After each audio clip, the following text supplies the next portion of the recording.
আসসালামু আলাইকুম। আজকে আমি আপনাদের সপ্তম শ্রেণীর অধ্যায় 7.1-এর কিছু অঙ্ক করে নেব। সেটা হচ্ছে 10 এবং 11 নম্বর প্রশ্ন উত্তর। তো এখানে রয়েছে y divided 2 minus y divided 3 equal y divided 5 minus 1/6। তো এগুলো দেওয়া রয়েছে, এগুলো কী করতে হবে, আমাদের y এর মান নির্ণয় করে নিতে হবে। তো y গুলোকে আমরা এক পাশে নিয়ে যাব। তো দেখে নেন কীভাবে করতে হয়।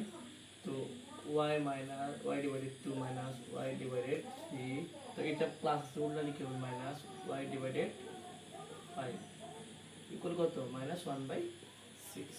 তো এগুলো হর হয়ে গেছে, অঙ্কের হর, ভগ্নাংশের হর। তো এগুলো আমরা কি করতে পারি, লসাগু করে নিতে পারি। তো আপনার 3 দুগুণে কত, 6, 5 6 কত হবে 30। লিখে নিই। 2 30 হতে কবে যাবে 15 বার, 15 y গুণ দিতে হবে, 15y মানে 15y মাইনাস 3 30 কত 10 বার, 10 দেয় y কে 10y।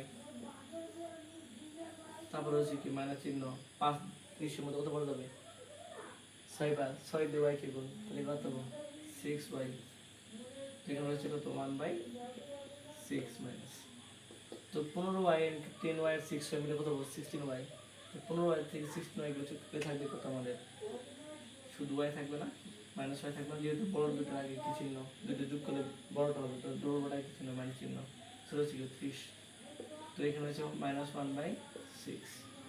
তো মাইনাস মাইনাস কি করা যাবে, কাটা যাবে। তো y দিয়ে কার আরে গুণ দেবো, তাহলে কত হবে 6y। 30 দিয়ে এটার গুণ দিলে কত হবে, শুধু 30 কে 30। তো y এর মান নির্ণয় করতে হবে, তাই তো।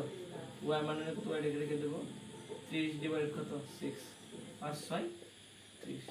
তাহলে অ্যান্সার কত হলো, y ইকুয়াল কত 5। এটা হলো অ্যান্সার।